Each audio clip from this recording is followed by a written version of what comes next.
A very good morning students. बेटा I hope आप सब अपने घर पर सेफ होंगे और कोविड के जो भी गाइडलाइंस गिवन है उसको फॉलो कर रहे होंगे। तो बेटा आज हम डिस्कस करेंगे वर्कशीट नंबर 65 जिसका टॉपिक है सर्कल। सर्कल यानी वृत्त। तो पहले हम कुछ बेसिक डेफिनेशंस देख लेते हैं कि क्या है सर्कल, होता क्या है। Circle is a set of all points in a plane that are at a fixed distance from a fixed point। तो वृत्त क्या है? वृत्त एक प्लेन, एक सतह, एक तल पर बनी वह आकृति है जहां पर जो बिंदु है ना वो एक फिक्स्ड डिस्टेंस पर होते हैं। ठीक है, अगर हम एक फिक्स्ड पॉइंट, वो फिक्स्ड पॉइंट क्या कहलाता है? फिक्स मतलब जो हिलेगा नहीं। ठीक है, तो ये जो फिक्स पॉइंट है इसको हम बोलते हैं सेंटर ऑफ सर्कल यानी केंद्र। इस फिक्स बिंदु से अगर हम यहाँ पर इसकी बाउंड्री पर कोई भी पॉइंट लें तो वो डिस्टेंस हमेशा क्या आता है? फिक्स रहता है, वो बदलता नहीं है।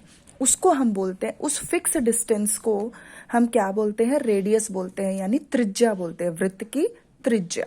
और उस फिक्स बिंदु को क्या बोलते हैं? उसको बोलते हैं हम वृत्त का केंद्र। अगर मैंने वृत्त की बाउंड्री पर, सर्कल की बाउंड्री पर कोई दो पॉइंट्स लिए तो इसको मैं बोलूंगी ये क्या है? वृत्त की चाप है यानी आर्क है। ठीक है, अगर हम त्रिज्या का दुगना कर दें, त्रिज्या का दुगना कर दें यानी इसको हम यहां तक मिला दें तो वो क्या बन जाता है? वृत्त का व्यास। अगर मैं इसका नाम दूं ई और एफ, तो जो ई एफ है वो आपका क्या है? वो आपका वृत्त के व्यास है यानी डायामीटर है। ठीक है, और ए बी क्या है? वृत्त की कॉर्ड यानी जीवा। जीवा को इंग्लिश में क्या बोलते हैं? जीवा को इंग्लिश में बोलते हैं कॉर्ड। व्यास को इंग्लिश में क्या बोलते हैं? व्यास को इंग्लिश में बोलते हैं डायामीटर। तो कॉर्ड और डायामीटर का काम क्या है? दोनों ही देखो वृत्त की बाउंड्री पर दिए दो बिंदुओं को ज्वाइन कर रहे हैं, जोड़ रहे हैं। ये ई एफ को जोड़ रहा है, ये ए बी को जोड़ रहा है, पर दोनों में फर्क है। जो डायामीटर है, जो व्यास है, वो हमेशा केंद्र से होकर गुजरेगा, वो हमेशा सेंटर से पास होगा। जीवा जो है वो सेंटर से पास नहीं होती। ठीक है, अगर कोई जीवा सेंटर से पास हो रही है तो वो वृत्त का व्यास बन जाएगी। तो हम ये कह सकते हैं कि जो वृत्त का व्यास है वो जीवा होती है, पर जो जीवा है वो व्यास हो हमेशा ऐसा जरूरी नहीं है।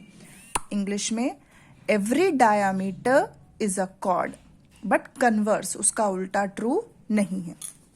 नेक्स्ट है बेटा कि अगर आपको वृत्त की, सर्कल की दो रेडियाएं दी हो, जैसे रेडियस तो एक हो गई, ये रेडियस है, ये क्या है? वृत्त की रेडियस, सर्कल की रेडियस।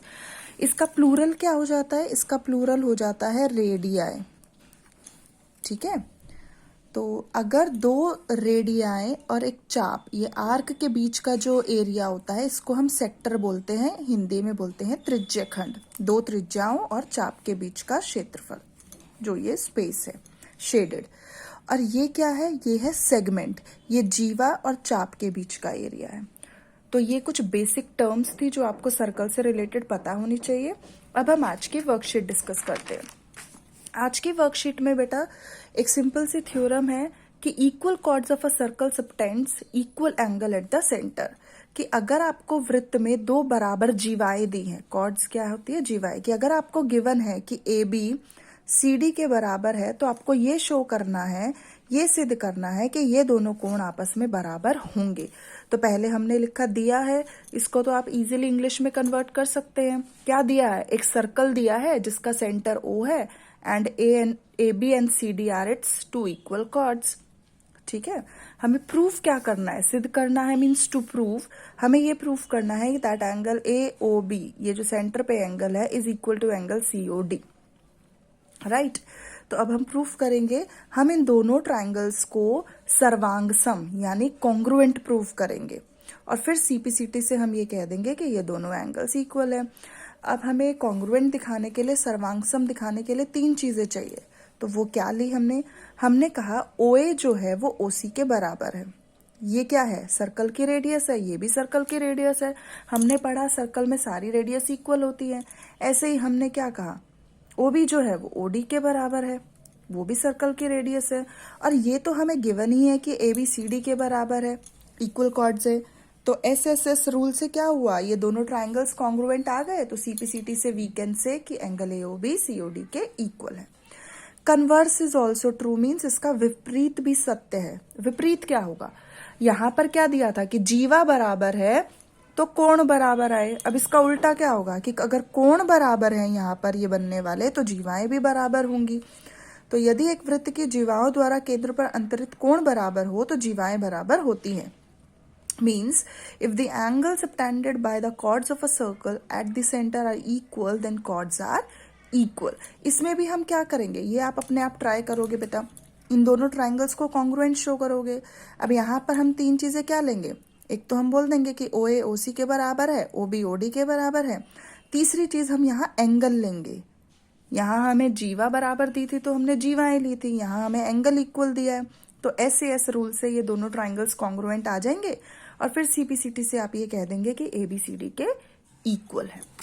तो अब स्वयं प्रयास कीजिए कि 2 क्वेश्चन से बेटा सिद्ध कीजिए कि सर्वांग सम वृत्तों की बराबर जीवाएं उनके केंद्रों पर बराबर कोण अंतरित करती हैं।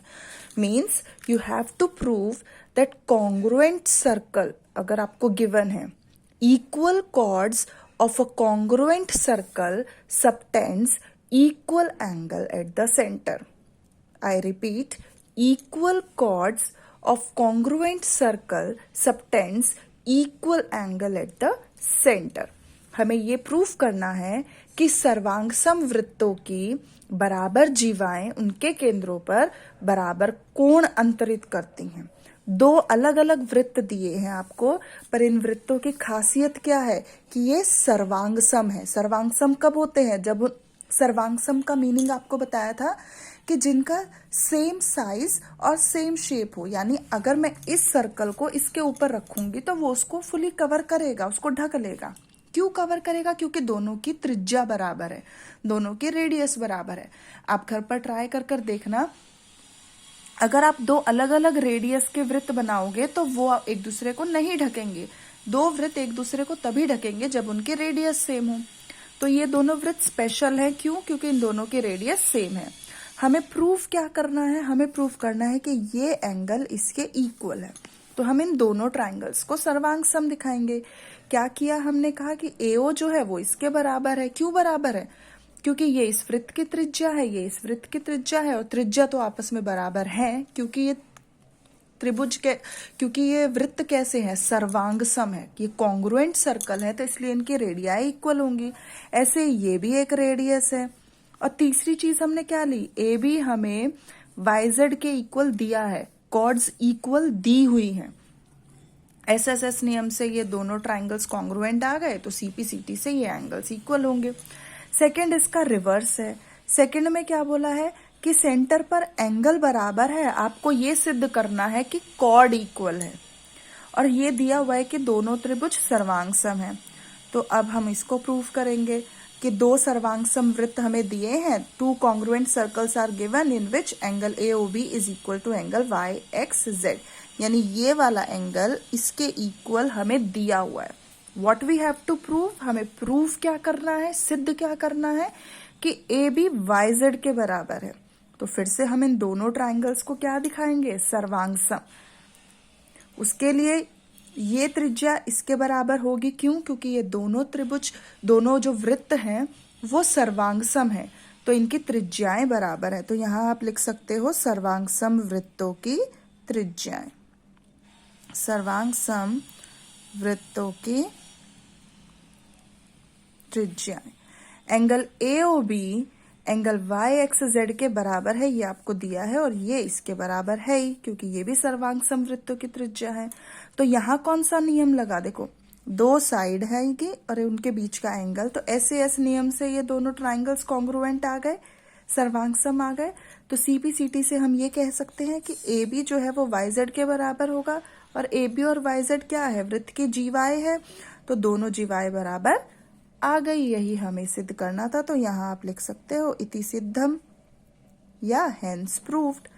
तो ये आज की इजी सी वर्कशीट थी बेटा, इस काम को आप अच्छे से नोटबुक में ये ऐसे कर लेंगे। Okay, bye bye.